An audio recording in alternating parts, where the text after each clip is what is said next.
아멘. 오늘 우리에게 주신 하나님의 말씀은 구약성경 시편 16편 1절에서 11절 말씀입니다. 시편 16편 1절에서 11절 말씀입니다.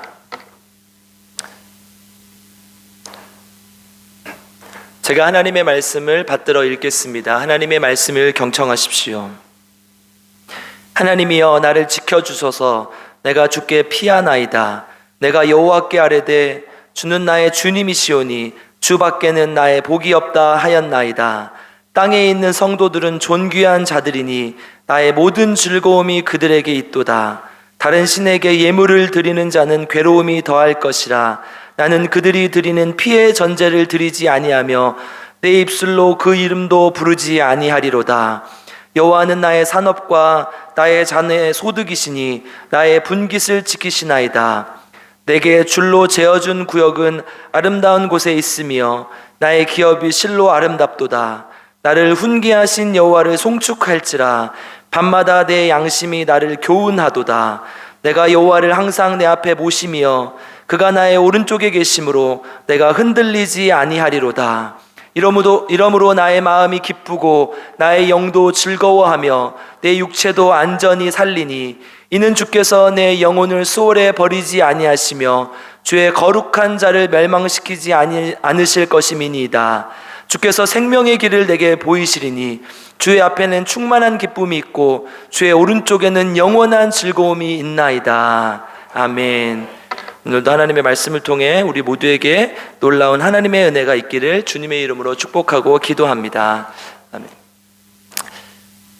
인간은 어떤 존재인가? 또 우주는 어떻게 시작되었는가? 이런 질문들이 사실 우리 인생에 있어서 가장 중요한 질문입니다. 사실 성경은 이것을 풀어가는 과정입니다. 인간이 진짜 어떤 존재이고 이 우주는 누가 만드셨나? 이 우주는 어떻게 생겨났는가?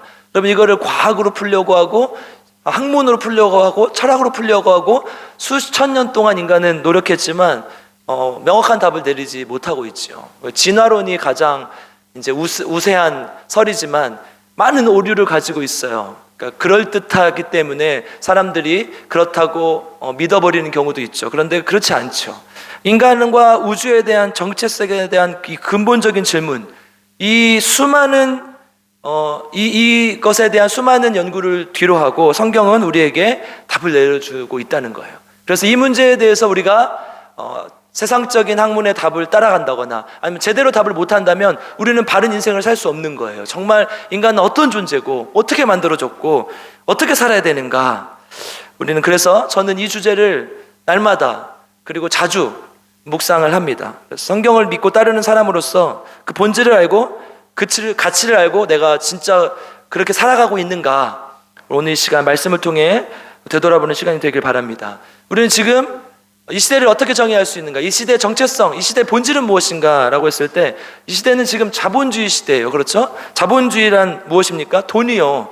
자본주의의 본질은 돈이죠. 사전적 의미가요, 자본주의의 사전적 의미가 이윤 추구를 가장 목적으로 하는 경제활동으로 되어 있어요. 그러니까 자본주의라는 것은 이윤이 제일 중요시 되는 거예요. 그러니까 돈을 남기는 것이 목적이라는 것이죠. 그러니까 돈이 없으면 살아갈 수 없는 시대를 우리는 살고 있는 것이죠. 돈이 많으면 편하고 돈이 없으면 불편합니다. 그래서 이 돈의 유무로 인해서, 돈의 많고 적음으로 인해서 행복이 결정되기도 해요. 그런데 이 자본주의라는 말, 이 돈이라는 말이 사실은 되게 친숙한 단어죠. 많이 쓰이고 또 많이 갖고 싶어 하니까요. 생각보다 위험하다는 것을 우리는 알 수 있어요. 왜 위험하냐?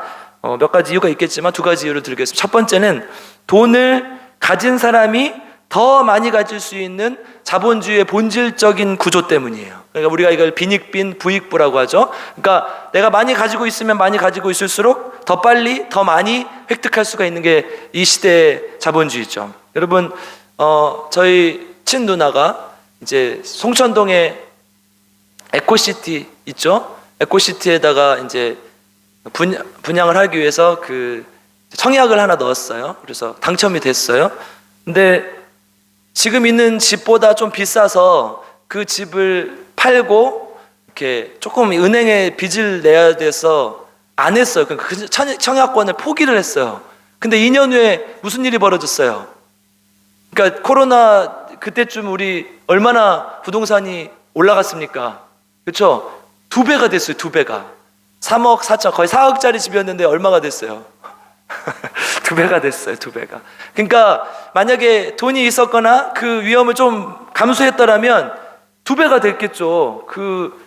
가만히 있음으로 인해서. 여러분, 4억이라는 돈을 열심히 일하면 벌 수 있어요? 없어요. 여러분, 월급이 얼마나 되십니까? 1년에 1억씩 모아도 4년이 걸리고 1억 어떻게 모읍니까? 쓰고 살아야 되는데.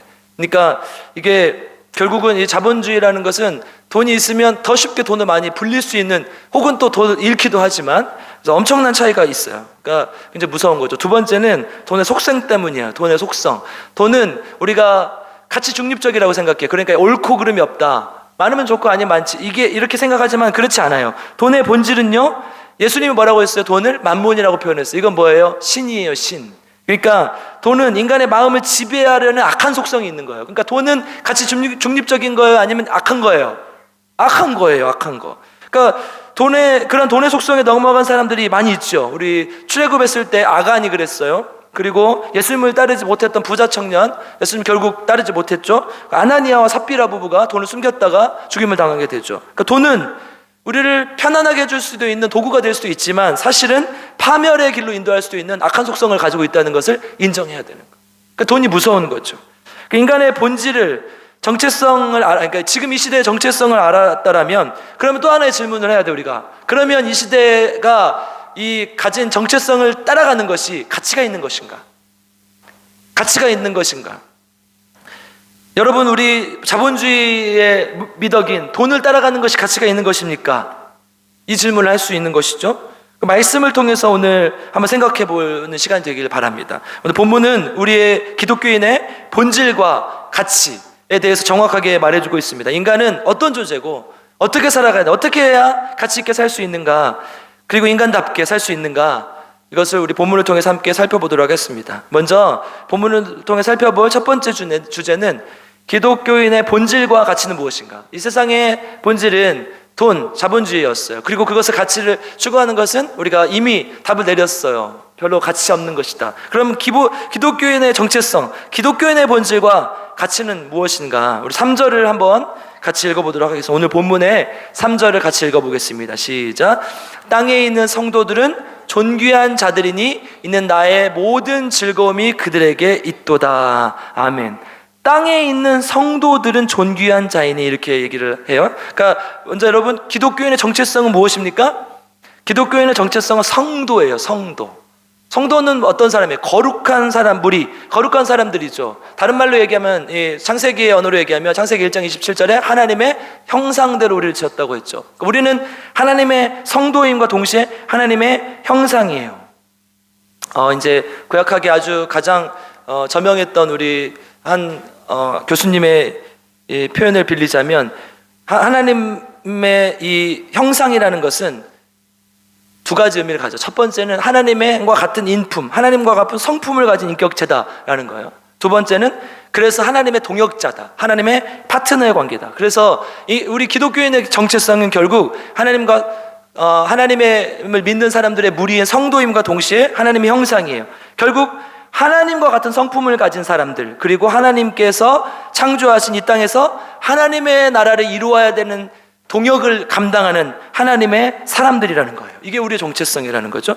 그러니까 하나님의 형상이라는 말의 의미, 이것이 하나님의 형상이라는 말의 의미이고 기독교의 정체성이라는 것이죠. 그러면 하나님의 형상인 우리는 왜 가치가 있는 것인가? 방금 3절에서 읽었듯이 성도들은 어떤 자라고 했어요? 존귀한 자라고 했어요. 존귀한 자. 그러니까 우리의 정체성이 뭐라고냐고 물어봤을 때, 나는 누구인가에 대한 질문이라면, 나는 어떤 가치가 있는가, 이 질문은 결국 존엄성에 관한 문제예요. 존엄성. 나는 가치가 있는 존재인가? 하나님의 형상인 인간이 존귀한 이유는 우리 하나님의 신성의 흔적, 그러니까 하나님의 신성을 품고 있기 때문에, 하나님의 성품을 가졌기 때문이라는 거예요. 선하고 사랑 많으신, 선하고 아름다우신 하나님의 성품을 닮았기 때문에 우리는 하나님으로부터 주어진 내재적 가치를 우리가 가지고 있다는 거죠. 그러니까 결국 인간의 존엄성은 인간의 정체성을 전제로 하는 거예요. 그러니까 우리의 정체성이 뭐예요? 하나님의 형상이에요. 그 하나님의 형상을 가진 자가 존귀한 이유는, 존엄성을 가지는 이유는 하나님의 성품을 가지고 있기 때문이라는 것입니다. 여러분 함께 고백을 한번 해보겠습니다. 옆 사람에게 진짜로 마음을 담아서 당신은 하나님의 형상입니다. 옆 사람 보고 고백해 보십시오. 당신은 하나님의 형상입니다. 다른 말로 해볼게요. 당신을 보니 하나님을 보는 것 같습니다. 여러분 이게 진짜 우리의 고백이 돼야 돼요. 여러분 옆에 이제 대부분 동네 사람 혹은 남편, 아내가 옆에 앉아있고 친구가 옆에 있는데 너만 보면 내가 진짜 너무 화가 나. 막 밥맛이 떨어져. 그럼 되겠습니까? 근데 진짜로 우리가 하나님의 형상이라면, 하나님의 성품을 닮았다면 너를 보니 하나님을 보는 것 같습니다. 이 고백이 나와야 된다는 거예요. 이 고백을 바르게 할 수 있는 사람만이 인간에 대한 본질을 놓치지 않아요. 인간에 대한 정체성을 놓치지 않아요. 인간의 어떤 성경의 본질적인 가르침대로 자기를 하나님의 형상으로 받아들이고 타인도 하나님의 형상으로 받아들이고 사랑할 수 있다는 것이죠. 이게 우리의 정체성이라. 기독교인의 정체성과 가치, 존엄성이라는 것입니다. 그렇다면 두 번째로 살펴볼 것이 인간이 왜 정체성을 잃어버리고 존엄성을 상실해 가는가? 왜 우리는 하나님의 정체성, 우리를 하나님의 형상으로 만들었는데 우리 하나님의 형상을 잃어버리고 사는가? 우리가 자꾸 하나님의 정체성을, 하나님 안에서 정체성을 잃어버리기 때문에 가치 없는 존재로 전락하는 것이죠. 이러한 비극은 어디서 시작됐느냐? 나의 정체성이 다른 정체성으로 대치되기 때문에, 오해하기 때문에 그렇습니다. 그러니까 나는 하나님의 형상인데 사실 다른 것으로 보이기를 원해요. 다시 말하면 세상적으로 더 매력적이고 가치 있게 보이기를 원한다는 거예요. 그러니까 조금 더 이 능력이 있는 사람, 돈을 많이 가지고 있는 사람, 그래서 다른 사람들보다 우월한 존재로 보여야 내가 하나님 안에서 더 가치가 있다고 느끼는 거예요. 그런데 우리가 앞에서 지금 살펴봤다시 우리는 그런 존재가 아니라니까요. 우리는 하나님의 형상을 가진, 하나님의 존엄성을 가진 자들인데 우리가 꼭 뭘 잘해야만, 뭘 획득하고 얻어내야만, 그리고 높은 자리에 올라가야만 존엄한 존재가 되는 것이 아니라는 거예요. 우리는 하나님의 형상 그 자체로서 존귀한 자들인데 내가 또 남들보다 조금 더 뛰어나야, 좀 더 많이 가져야 가치 있다고 생각하는 데서 오는 오류라는 거예요. 심리학에서는 이거를 자아의 신화라고 말을 해요. 그러니까 뭐예요? 신화라는 거예요. 신화, 잘못된 것, 허상이라는 거예요. 우리가 머릿속에 그것을 자꾸 머릿속에 그것을 그리고 그렇게 되고 싶어하는 신기루와 같은 것이라는 거예요. 여러분 이게 진짜 우리의 정체성입니까? 이건 우리의 정체성이 아니라는 거예요. 이 시대가 주는 이 잘못된 이 본질을 찾아가는 우리가 잘못 획득하는 신화에 가깝다는 거예요. 그렇다고 우리가 인간이 아무 노력도 하지 않고 살아도 된다, 게을러게 살아도 된다, 이런 뜻은 아니죠. 여러분, 내가 뭘 잘한다, 내가 뭘 얻어서 뭔가를 획득했다, 이러한 마음에 쌓여서 교만하게 되는 것도 문제지만 사실 아무것도 안 하는 것도 문제가 있죠. 여러분, 제가 살면서 나의 장점은 뭘까? 난 머리가 좋을까? 얼굴이 잘생겼을까? 뭐가 좋을까? 고민을 해봤어요. 그런데 하나님께서 저에게 성실함을 주신 것 같아요. 그러니까 남들이 2시간 공부할 때 저는 4시간 공부하고, 남들이 2시간 일할 때 4시간 일하고, 남들이 2시간 설교 준비할 때 저는 4시간 준비하고, 처음부터 뭔가 잘 되는 사람이 어디 있겠습니까? 조금씩 하다 보면 완전해지는 것이죠. 지금도 완벽하게 할 수 없지만 하나님 앞에 그렇게 나아가려고 노력하는 제 모습이 저의 장점인 것 같더라고요. 그래서 나는 그냥 뭔가를 잘해서, 뭔가를 잘 획득해서 중요한 존재가 아니라 하나님께서 나에게 주신 그 성실함을 통해서 내가 목회의 사역을 감당하고 사람들에게 용기와 희망을 주고 하나님의 말씀을 전하고 복음을 전하는 것, 이게 하나님께서 주신 선물이고 은사가 아닐까. 그러니까 우리가 기독교인의 정체성으로 존엄성을 가지고 살아간다는 이 의미는 내가 주어진 위치를 잘 파악하고 나에게 주신 은사를 잘 파악해서 하나님의 백성으로서 그것에 맞게 사용되어지고 그렇게 존귀하게 살아가는 것, 이것이 우리가 살아가는 방식이라는 거예요. 그런데 자본주의 속성은 더 매력적이고 더 지위가 높은 사람이 되어야 하고 더 많이 가져야 되고, 이러니까 이렇게 돼야 우리가 더 좋은 사람이 된다고 착각하는 것이죠. 그러니까 어떻게 돼요? 자동적으로 경쟁적이 되고 비인간적이 될 수밖에 없는 것이죠. 하나님의 형상을 잃어버릴 때, 하나님의 형상이 하나님의 정체성을 헷갈려 할 때, 우리가 다른 것으로 대체할 때 이런 일이 일어난다는 거예요. 제가 어떤 부목사님의 얘기를, 이제 동기 목사님 얘기를 들은 적이 있는데요. 서울대를 나오셨어요. 엄청 똑똑했어요. 그래서 서울대 근처에 청년부 목사로 사역을 했어요. 잘했을까요? 못했을까요? 굉장히 잘했어요. 그러니까 서울대생들이 궁금해하는 것들, 그러니까 지식적으로 충족시켜주는 수 있는 것들을 연구하고 고민해서 그걸 가르쳐 주는 거예요. 그러니까 아이들이 너무 좋아하죠. 그래서 이제 좀 교만해졌어요. 모르겠어요. 이제 속에 있는 마음이 어떤 것이었는지 정확하게는 알 수 없지만 어쨌든 자기가 어딜 가도 잘할 수 있을 거라는 자신감을 얻었어요. 그리고 조금 이제 다른 사역지로 옮겼어요. 근데 거기는 이제 좀 지식 수준이 그렇게 높지도 않고 그랬어요. 거기서 잘했을까요? 못했을까요? 잘 못했어요. 왜 그랬냐? 내가 가진 게 전부라고 생각하기 때문에, 내가 잘해서 이 사역이 잘 되는 거라고 생각하기 때문이겠죠. 여러분, 사역은 누가 하는 거예요? 하나님이 하시는 거예요. 우리는 도구일 뿐이죠. 하나님이 하시는 거라는 거예요.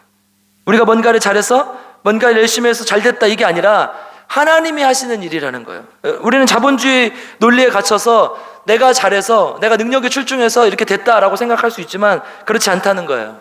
여러분이 원하지 않더라도 잘 되는 경우도 있고요, 여러분들이 너무 원하고 열망했는데도 안 되는 경우도 있어요. 이게 지금 우리가 살아가는 시대라는 것이죠. 우리는 하나님의 형상으로서, 하나님의 성품으로 그 안에서 하나님이 주어진 달란트를 잘 활용하며 사는 것, 이게 하나님의 존귀한 자들의 모습이라는 것이죠. 여러분, 교회도 마찬가지입니다. 교회의 본질이 무엇입니까? 교회의 본질은 뭐 여러 가지로 말할 수 있겠지만 하나님의 나라예요. 하나님의 나라. 교회의 본질은 이 안에 하나님의 나라가 이루어져야 되는 거예요. 여러분, 교회 오면 즐거우세요? 화가 나세요? 화가 날 때도 있죠? 화가 날 때도 없어요? 그럼 오늘 제가 예배 끝나고 가서 찔벅찔벅해서 건드려야 되겠다. 화가 나나 안 나나. 뭔가 일을 하다 보면 부딪힐 때도 있고 화가 날 때도 있죠. 그렇죠? 그럼에도 불구하고 우리 교회의 모습이 하나님의 나라인가? 이게 교회의 본질이에요. 그래서 이 교회는 하나님 나라의 모형이에요. 하나님 나라는 이론적으로 보면 불가능해요. 이 시대, 이 땅에서. 왜 불가능합니까? 죄 때문이죠. 인간의 죄성이 있기 때문에 불가능해요. 그런데 우리는 하나님의 나라를 만들기 위해서 노력하고 하나님의 나라를 이룩하기 위해서 계속 달려가고 있어요. 그 안에서 가장 하나님의 나라의 원형에, 하나님 나라의 모형에 가까워야 되는 곳이 어디예요? 교회여야 된다는 거예요. 이게 교회의 본질이에요. 그런데 우리 교회가 진짜 하나님의 나라의 모습인가? 그래서 우리는 여러 가지 일들을 하죠. 교회의 본질적 기능 우리가 5가지로 얘기해요. 예배, 선교, 교육, 봉사, 교제, 이 5가지를 얘기해요. 그러면 우리가 살펴볼 수 있어요. 정말 바른 예배를 드리고 있는 것인가? 그냥 주일만 1시간 왔다가 딱 가고 끝나는 것인가? 아니면 진짜 예배를 통해, 예배가 내 삶이 되어 있고 예배를 통해 내 삶을 변화시켜 나가며 그 예배 드리는 그 마음으로 세상 속에 예배를 드리는 삶을 살고 있는가? 이게 우리 예배를 드리는 교회의 모습이겠죠. 2번째, 선교. 선교는 뭐예요? 하나님 나라의 확장이잖아요. 우리가 진짜 복음을 그냥 내가 가지고 있는, 그냥 나 혼자만 가지고 있는 것으로 끝나는 것인가? 아니면 하나님께서 명령하신 대로 이 복음을 세상 속에 전하고 하나님의 나라를 가지고 나가고 있는가? 그걸 고민해 봐야 되는 것이죠. 그것은 국내의 선교일 수도 있고 국외의 선교일 수도 있어요. 우리 감사하게 우리 오늘 아침에 네팔 분 2분이 우리 교회 오셨어요. 그래서 어떻게 왔냐 그랬더니 그냥 왔대요. 그냥 왔대요. 그래서 너무 감사해요. 지금 뒤에 앉아 계시는데 이따가 광고 시간에 함께 소개하는 시간을 가질 텐데요. 그러니까 한국 사람이든 네팔 사람이든 그게 중요한 게 아니라 하나님의 나라가 확장되고 있는가? 교회를 통해서 그걸 살펴봐야 된다는 거예요. 그럼 3번째는 뭐예요? 교육. 우리가 진짜 하나님 나라 안에서 하나님의 나라를 가르치고 하나님의 나라를 이해하고 하나님의 나라를 알아가고 있는가? 이거 중요한 거예요. 여러분, 교회 다니면서 내가 진짜 그냥 왔다 갔다 하는 신앙이었어요? 아니면 진짜 성경을 배우고 공부하면서 하나님의 나라는 이런 곳이구나, 하나님의 백성은 이렇게 살아야 되는구나, 이것을 배우면서 다녔어요? 이걸 잘 고민해 봐야 된다는 거예요. 여러분, 이 정도 교회를 30년 이상 다니신 분들 한번 손 들어 보십시오. 없어요? 30년 이상 다니신 분들. 네, 30년 이상 내리십시오. 많은 분들이 30년 이상 다녔어요. 20년 이상 다니신 분들. 20년. 거의 대부분 20년. 넌 20살이 안 됐는데 어떻게 20년을 다녔니? 넌 아니야. 넌 20살이 아직 안 됐잖아. 재미있는 친구예요. 아주 성격이 좋은 친구예요. 근데 20년 이상 대부분 다니신 분들, 또 10년 이상 다니신 분들, 거의 10년 이상 다녔을 거예요. 여기 있는 사람들 거의 대부분 10년 이상 다녔을 거예요. 여러분, 사람이 자 20년을 기준으로 한번 생각해 보자. 20살이 됐어요. 그럼 어떻게 해야 돼요? 엄마 밥 주세요. 엄마 돈 주세요. 엄마 목욕 좀 시켜주세요. 그럼 어떻게 돼요? 이건 병원에 가봐야죠. 그쵸? 우리 혜민이가 오늘 나왔는데, 혜민이 20살인데 20살이 됐는데 엄마 나 목욕 좀 시켜주세요. 그럼 어떻게 해요? 엄마가 야 너 큰일 났다, 내일 저기 성일병원에 한번 가보자, 그러지 않겠습니까? 여러분 한번 이거에 적용해 보세요. 우리가 교육을, 그러니까 말씀을 20년 동안 배웠는데 아직도 나 이거 해주세요, 나 이거 해주세요. 적어도 20년 되면 뭐예요? 스스로 생각하고 스스로 판단하고 이런 능력이 생기는 나이 아닙니까? 우리가 이걸 봤을 때. 그리고 30년이 되면 어때요? 30살이 됐는데 우리가 보통 그 나이가 되면 어떻게 돼요? 장가를 가고 또 가정을 이루고 그러면서 독립된 가정을 이루게 되잖아요. 그때도 장가 안 가고 그러면 부모님 걱정하시잖아요. 그렇잖아요? 30살, 꼭 그 30살이어야 된다, 이게 아니에요. 그러니까 30살, 40살 됐는데를 얘기하는 거예요. 그러니까 그런 나이가 되는 거예요. 신앙생활도 마찬가지 아니에요? 30년, 40년 신앙생활 했는데 아직도 나는 애기예요. 이건 진짜 병원에 가봐야 되는 거예요. 왜 내 신앙은 이 문제가 있는 것일까? 왜 나는 이렇게 잘못된 신앙생활을 하고 있지? 고민을 해봐야 돼요. 여러분 한 번도 고민 안 해보셨죠? 제가 어디서 이걸 알았냐면요, 제가 남양주에서 사역을 하는데 40교회 모태신앙이에요. 심지어 아버지가 목사님이세요. 그 집사님의 그 교구를 바꿔드렸어요. 좀 문제가 있어가지고 이제 바꿔드렸는데 나를 찾아왔어요. 그 다음 주에. 왜 목사님 마음대로 교구를 바꿨냐는 거예요. 나는 이 교구에 남아가지고 아직도 챙김을 받고 열심히 해야 되는데 왜 나를 바꿨냐는 거예요. 그래서 집사님 제가 역으로 물었어요. 솔직히 막 어이가 없어가지고, 집사님 신앙생활 몇 년 하셨어요? 그때 40년 하셨대요. 40년. 근데 집사님 40년 했는데 아직도 젖을 달라고 그러면 어떻게 합니까? 이제 성도들을 섬겨주고 그럴 그 신앙의 연차가 되지 않으셨습니까? 만약에 우리가 지금도 뭔가 젖을 먹고 싶어하고 뭔가 그런 걸 바란다면 우리 스스로 고민해봐야 돼. 왜 나는 아직도 신앙적으로 독립을 못했을까? 교육의 기능이 제대로 감당되고 있는 것인가? 교회의 본질을 쫓아가고 있는 것인가를 생각해 봐야 된다는 거예요. 네 번째는 봉사예요. 봉사는 어때요? 사람들에게 하나님의 나라를 확장하기 위해서 이 사람들을 섬겨주고 봉사하고. 여러분, 세상 사람들의 칭찬을 받기 위해서 그냥 어떤 이름을 날리기 위해서 계속 사회봉사 다니고 하는 게 무슨 의미가 있습니까? 진짜 그 안에 영혼을 사랑하는 마음, 다른 사람도 도와주고 싶은 마음이 있어야죠. 내 이름을 내기 위해서 가는 건 아무 의미가 없다는 거예요.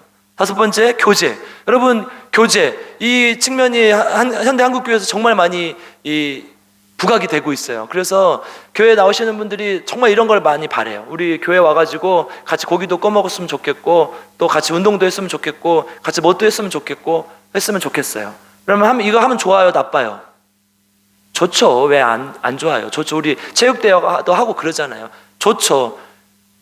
근데 광주에서 이런 일이 있었어요. 탁구 선교회가 있어요. 말만 선교회지 선교를 하나도 안 하는데 무슨 탁구 선교회, 탁구 친교회지. 탁구 선교회를 하는데 예배를 안 나와요. 근데 늦지막이 2시쯤 나와가지고 탁구를 치고 가요. 그러면서 하나님 안에서 교제를 했다는 거예요. 이게 교제예요? 이거는 그냥 노는 거죠. 이게 어떻게 교제입니까?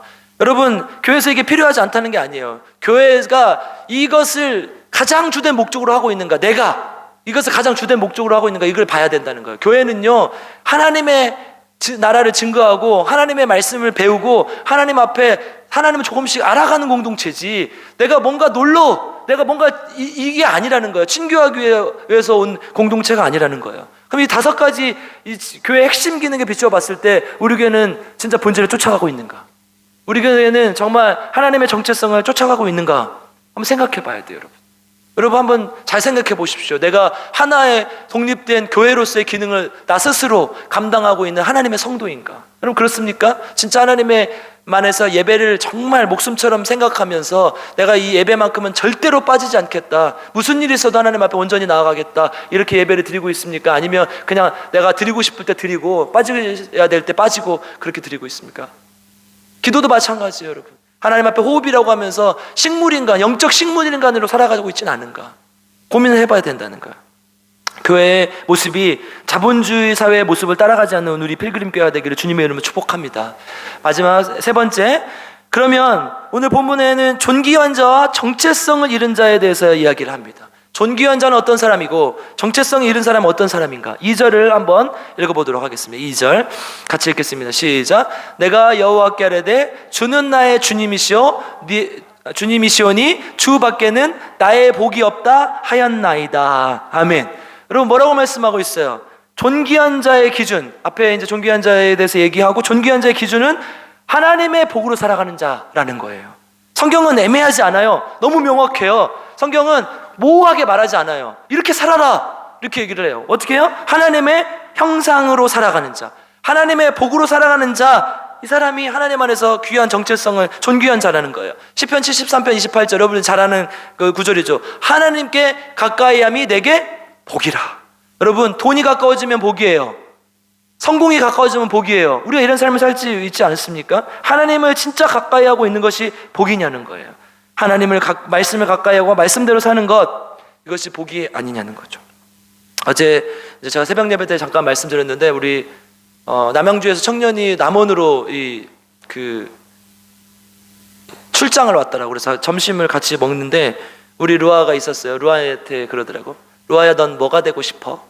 근데 우리 루아가 목사도 되고 싶고요, 의사도 되고 싶고요, 변호사도 되고 싶어요, 그러더라고요. 그러니까 그냥 어렸을 땐 다 그렇게 생각할 수 있잖아요. 근데 그 친구가, 청년이 의아해하면서, 그래 목사님 진짜 목사 시키실 거예요? 나한테 그러는 거예요. 그래서 내가 그랬죠. 그 친구 그 다음 말을 그냥 목사로, 제가 이제 이렇게 좀 의아한 표정을 지으니까 목사가 되면 좀 현실적인 어려움이 있잖아요, 이 말을 하는 거예요. 여러분, 내가 거기서 뭐라고 했겠습니까? 진짜 하나님의 길을 가는 것이 복된 길이다. 하나님이 예수 그리스도가 이 시대의 마지막 소망이다. 그렇기 때문에 나는 목사를 하는 것이고 내 아들도 목사가 된다 말리지 않겠다 라고 얘기를 했습니다. 근데 그 친구는 그게 너무 이상한 거예요. 그럼 내가 목사인데 우리 아들이 돈을 많이 벌어가지고 의사가 되고 지위가 높아져서 막 검사가 되고 변호사가 됐으면 좋겠어요? 저는 그러지 않아요. 우리 아들이 공부를 잘해가지고 잘하는 공부 잘해가지고 그걸로 하나님께 사용되어 줬으면 좋겠어요. 목사가 되든 뭐가 되든 하나님께 사용되어 줬으면 좋겠어요. 그 중에서 목사가 가장 복이 있는 길이라고 저는 믿고 살고 있습니다. 여러분, 내가 이거를 안 믿고 내가 이것을 추구하지 않으면서 여러분들한테 어떻게 설교를 할 수 있겠어요? 근데 억지로 강요할 수는 없겠죠. 야, 네가 목사가 해야 돼? 어렸을 때부터 목사 해야 돼? 이러진 못하겠죠. 자기가 은혜 받고 하나님께서 주신 소명이 있다면 갈 수 있는 것이죠. 여러분, 그 길이 가장 복된 길이라고 믿고 있냐고요, 우리가.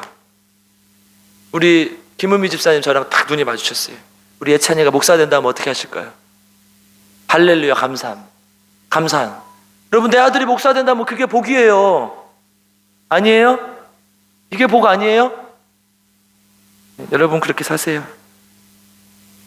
복이라는 거예요. 4절 한번 읽어보겠습니다. 4절 같이 읽겠습니다. 시작. 다른 신에게 예물을 드리는 자는 괴로움이 더할 것이다. 나는 그들이 드리는 피의 전제를 드리지 아니하며 내 입술로 그 이름도 부르지 아니하리로다. 아멘. 정체성을 잃어버린 자는 어떤 자들이냐? 다른 신을 섬기며 사는 자. 현대인의 용어로 바꾸면 돈과 명예를 쫓아가는 자. 이게 뭐래요? 피의 전제예요. 이게 피의 전제. 다른 사람들 다 쳐다보지도 않는 피의 전제. 여러분, 마지막에 원래 포도주로 전제를 드려야 되는데 피로 전제를 드린다는 거. 하나님이 허락하지 않는 걸로 전제를 드린다는 거예요. 이것은 뭐라고 해요? 괴로움만 더할 뿐이다 라고 해요. 미국의 리차드 로어라는 교수가 있어요. 그 교수가 이렇게 말했어요. 내가 되어야 한다고 생각하는 비현실적이고 불가능한 모습을 내세워 내 가치를 입증하려 하면 할수록 불안과 중독 증세를 보인다. 이게 현대인들의 모습 아닙니까? 내가 다른 것으로 내 가치를 입증하려고 하는 것. 이게 현대인들의 모습 아니에요? 심리학에서는요, 이것을 이제 바른 심리적 상태를 통합되었다라고 얘기를 하고요, 불안하고 잘못된 상태를 분열되었다라고 얘기를 해요. 현대인들이 가장 많이 보이는 심리적 분열 상태가 불안과 중독이에요. 불안해서 잠을 못 자고, 그래서 수면제를 먹어야만 잠을 잘 수 있고, 중독을 통해서 그런 불안 증세를 해결하려고 해요. 재화가 정말 풍부하고 내가 모든 것을 다 갖추고 살고 있는데 피해 전제를 들이면서 하니까 불안하고 무엇인가에 중독되는 것이죠. 이런 불안 증세 때문에 사람들은 많은 어려움을 겪고 있어요. 전에 제가 마이클 잭슨이 얼마나 돈이 많았는지 말씀드린 적이 있어요. 그 사람 결국 자살하게 되죠. 여러분, 우리나라에서도 이런 일이 많이 일어나요. 우리 몇 해 전에 버닝썬 사건 있지 않았습니까? 연예인들 막 술 먹고 마약에 취해가지고 막 그 안에 막 경찰도 연루돼 있고 막 그런 사건이 있었잖아요. 이번에 뭐 이제 또 BBC에서 그 내용을 가지고 다큐멘터리를 만들었던데, 세계적으로 이렇게 부끄러움을 당한 사건입니다. 이게 지금 우리 사회의 모습이라는 거예요. 우리 삶이 그래요. 주식으로 사실 우리 삶의 모습도 그것과 많이 다르지 않아요. 조금 정도의 차이는 있겠지만요, 제 주위에는요, 주식으로 수천만 원, 수억 원 날린 사람 수두룩해요. 어제 만났던 청년도 작년에 주식해가지고 수천만 원 날렸다고 그러더라고요. 술 중독, 쇼핑 중독, 여행 중독, 또 텔레비전 중독, 허영, 과식, 이런 모든 것들, 우리 아이들은 유튜브, 게임, 이런 것들 다 중독 증세 아닙니까? 그러니까 지금 성경은 다른 신에게 예물을 드리는 자는 괴로움을 더할 것이다, 계속 그런 거 추구하는 자는 괴로움만 더할 것이다. 그러니까 이게 뭐예요? 하나님의 형상의 모습을 잃어버린 자, 존귀함을 상실한 자의 모습이라는 거예요. 여러분, 우리는 이렇게 살고 있지는 않은가? 결론, 성경은 이렇게 답을 얘기합니다. 7절을 한번 읽어보겠습니다. 7절 같이 읽겠습니다. 시작. 나를 훈계하신 여호와를 송축할지라, 밤마다 내 양심이 나를 교훈하노다. 아멘. 이제 시편 표제어가 있거든요. 맨 윗장 위에 보면 파란색 글씨로 뭐라고 써 있어요. 이것은 다윗의 믹담으로 되어 있는데요, 이 믹담이라는 것은 교훈을 토판위에 새긴 글을 말합니다. 그러니까 지금 이 교훈을 말하기 위해서 성경을 쓴 거예요. 하나님께서 훈계하셨다는 것은 우리에게 교훈하셨다는 것이고, 나를 이것이 교훈한다고 얘기하죠. 지금 이 7절을 우리가 읽었어요. 밤마다라는 복수형으로 쓰였는데 이것은 다른 말로 하면 날마다라는 거예요. 그러니까 날마다 뭐랍니까? 송축할지라. 우리 박은하 목사님 설교할 때 많이 말씀하셨는데, 이 바라크, 축복이라는 말에서 온 아바레크라는 단어예요. 그러니까 뭐냐? 무릎 꿇다. 하나님 앞에 무릎 꿇고 축복을 구하면서 기도하는 것, 이걸 송축한다고 표현을 하는 거예요. 하나님 앞에, 하나님의 내 복은 하나님께 다 달렸습니다, 이렇게 고백하는 걸 송축한다는 거예요. 하나님이 나의 주인이시고 하나님께서 나에게 주실 것이라는 거예요. 하나님께서 나에게 복을 주실 것을 확신합니다, 이게 송축하는 거예요. 날마다 이것을 고백하는 것이라는 거예요. 양심이 고백한다고 했는데요, 이 양심은 이제 히브리 언어로 보면 콩팥이라고 돼 있어요. 콩팥. 이제 히브리 사람들, 그러니까 이스라엘 사람들은 콩팥이 사람의 감정과 느낌을 결정한다고 믿었습니다. 그러니까 무슨 뜻이에요? 밤마다 하나님 앞에 무릎 꿇고 기도할 때 마음속 깊은 곳에서 하나님 안에서 감정과 영혼을 통해 하나님의 말씀을 묵상하고, 날마다 어떻게 하나님의 말씀으로 살지, 그것이 나를 교훈하고 그것이 나를 훈계하고 있다는 것을 얘기하고 있는 거예요. 본문의 언어로 살펴보겠습니다. 제가 본문의 언어로 바꿔볼게요. 이 7절을 하나님의 형상으로 나게 하셔서 감사합니다. 하나님의 백성으로 존귀하게 살게 하시니 감사합니다. 하나님 나라의 복으로 살게 하시니 감사합니다. 하나님과 동행하게 하시니 감사합니다. 이렇게 날마다 저녁마다 기도하면서 하나님 앞에 내 마음을 다스리며 나아간다는 거예요. 이게 안 되면 소망이 없다는 거예요. 한국교회는 계속해서 세상과 똑같은 길을 걸어갈 것이고, 우리 교회도 그 길을 쫓아갈 것입니다. 말씀과 기도가 바탕이 되지 않는 가정, 그래서 하나님께서 나에게 훈계하지 않고 교훈하지 않는 가정은 세상과 똑같은 모습으로 살아갈 것이고, 피해의 전제를 드리며 살아간다는 것이에요. 그런데 하나님의 존귀한 자로 살아가는 사람은 8절 한번 읽어보겠습니다. 8절 같이 읽겠습니다. 시작. 내가 여호와를 항상 내 앞에 모심이여 그가 나의 오른쪽에 계심으로 내가 흔들리지 아니하리로다. 아멘. 피해 전제를 드리는 자들은 중독 증상, 불안 증상에 살면지만, 하나님의 말씀으로 사는 자, 하나님의 교훈대로 사는 자는 어떻게 한다는 거? 흔들리지 않는다는 거예요. 하나님이 함께 하시는데 불안할 이유가 뭐가 있습니까? 미래가 보이지 않아도 하나님이 옆에 있는데 뭐가 불안해요? 친구가 때려요. 그러면 친구가 때리면 누가 있으면 괜찮아요? 형이 있으면 괜찮아요. 우리 형 옆에 있으면 괜찮잖아요. 그렇죠? 우리 여기 송동초 애들 많이 있는데 우리 아들이 송동초 4학년 때 학교를 제일 재밌게 다닌 것 같아요. 왜냐하면 6학년 형들 여기 다 앉아 있어요. 그때 6학년 형들. 그러니까 아무 말도 못해. 6학년 형들이 옆에 있으니까. 우리 준서, 준이, 동원이 이런 애들 있으니까 아무 말도 못해. 얼마나 든든해요. 근데 우리 옆엔 누가 있어요? 하나님이 있다니까요. 그러니까 흔들리지 않는 거예요. 하나님의 말씀대로 사는 자, 하나님이 옆에 있는 자는 흔들리지 않는다는 것이요. 마지막 약속 11절, 이 말씀만 읽고 마치겠습니다. 11절 읽겠습니다. 시작. 주께서 생명의 길을 내게 보이시리니 주의 앞에는 충만한 기쁨이 있고 주의 오른쪽에는 영원한 즐거움이 있나이다. 아멘. 뭐가 있어요? 생명의 길을 내게 보여주신다, 하나님께서. 그래서 충만한 기쁨이 있고 영원한 즐거움이 있다는 거예요. 이게 하나님께서 우리에게 약속하고 있는 거예요. 생명이 있어요. 우리 안에는 우리의 길은 생명의 길이에요. 그 길을 걸어갈 때마다 생명으로 인해서 충만한 기쁨이 있고 영원한 즐거움이 있다는 거예요. 그런데 피해 전제를 드리는 자는 불안하고 중독에 쩌들어 살고 이렇게 살아간다는 거. 이게 지금 사본주의 모습 아닙니까? 말씀을 마무리합니다. 우리는 어떤 존재예요? 하나님의 성도이며 하나님의 형상입니다. 하나님의 성품을 가진 존귀한 자로 살아가길 간절히 주님의 이름으로 축복합니다. 세상의 복이 아닌 하나님의 복으로 살고 날마다 주님 앞에 무릎 꿇고 묵상하며 하나님께 온 마음과 영으로 나아가는 저와 여러분 되기를 바랍니다. 그것이 우리가 흔들리지 않을 유일한 길이며 주님만이 우리에게 생명을 주시는 분이심을 믿고 주님 앞에 나아가는 저와 여러분 되길 주님의 이름으로 축복하고 기도합니다. 함께 기도하겠습니다. 사랑과 은혜가 풍성하신 아버지 하나님, 감사를 드립니다. 우리를 하나님의 자녀 삼아주시고 하나님의 백성 삼아주셔서 하나님 앞에 나와 예배드리게 하시니 감사를 드립니다. 우리는 하나님의 형상입니다. 하나님의 존귀한 자들로, 하나님의 성품을 가진 자들로 하나님의 복을 누리며 살아갈 수 있도록 주님 인도하여 주시옵소서. 세상이 원하는 것처럼, 사단이 유혹하는 것처럼 피해 전제를 드리지 않게 하시고 하나님 앞에 온전한 마음으로 나아가며 하나님께 날마다 무릎 꿇고 묵상하며 복을 구하며 살아가는 귀한 주님의 자녀들 될 수 있도록 주님 인도하여 주시옵소서.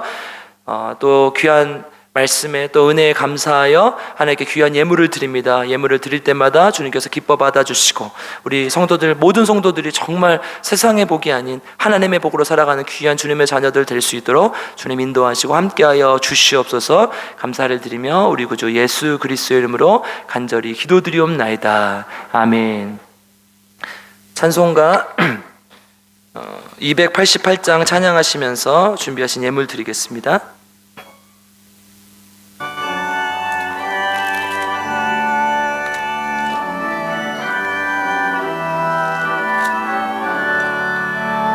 예수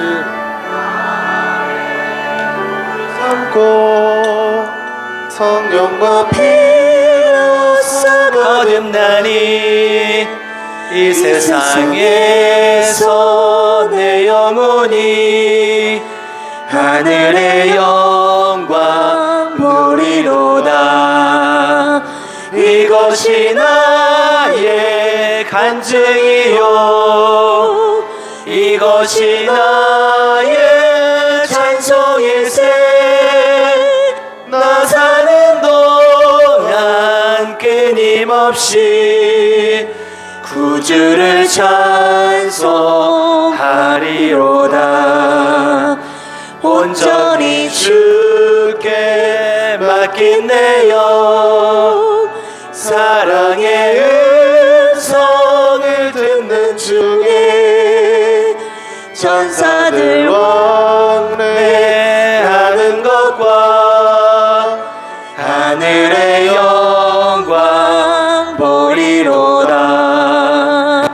이것이 나의 간증이요 이것이 나의 찬송일세. 나 사는 동안 끊임없이 구주를 찬송하리로다.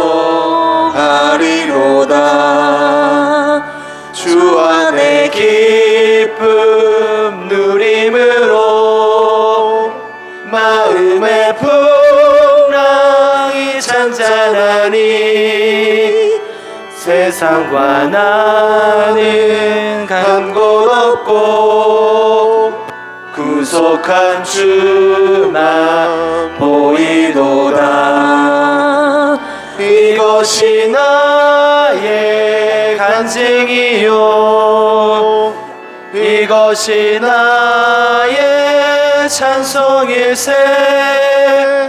나 사는 동안 끊임없이 구주를 찬송. 우리 3절 찬양하시겠습니다. 새가족 담당 집사님 선물 준비해 주세요.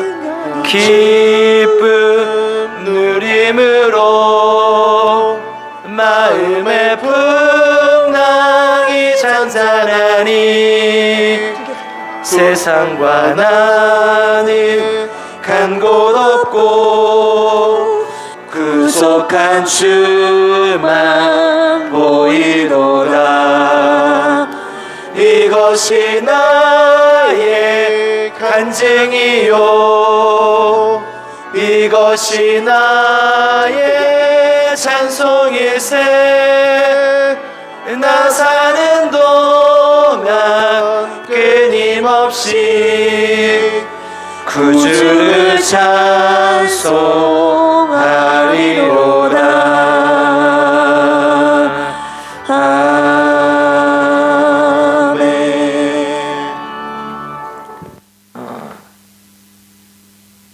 하나님께서 귀한 예물 기쁘게 받아주시 믿습니다. 사모님 치료원금으로 김한순 권사님 드리셨습니다. 우리 사모님 간병하시는 권사님이신데 어려움 중에도 불구하고 계속 하나님 안에서 귀하게 헌금도 해주시고 또 간병해 주셔서 감사합니다. 함께 여러분들도 기도해 주시고 부탁드립니다. 이제 연세가 또 계속 드시니까 또 건강이 또 하루 종일 병원에 있으니까 운동하는 것도 이렇게 쉽지 않거든요. 그러니까 여러분들 함께 기도해 주시고 부탁드립니다. 이유주 우리 누구야 저기 조정환 수집사님 신소희 딸 생일 감사한금 드리셨고요. 장연심 우리 장연심 누구시죠? 우리 권사님의 어머니 생일 감사헌금 드리셨습니다. 천국 가실 때까지 영육간의 강건함 주시도록 기도해 주시고 신소희 집사님 생일 감사헌금 드리셨습니다.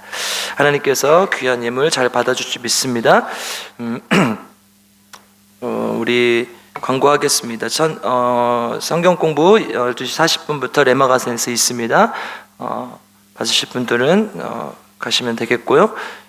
금요일 저녁 8시 30분에 심야 기도회가 있죠. 우리 이번 한 달에 한 번 하는 거예요. 여러분 꼭 시간을 내셔서 와서 기도의 자리에 함께 해주시길 부탁드립니다.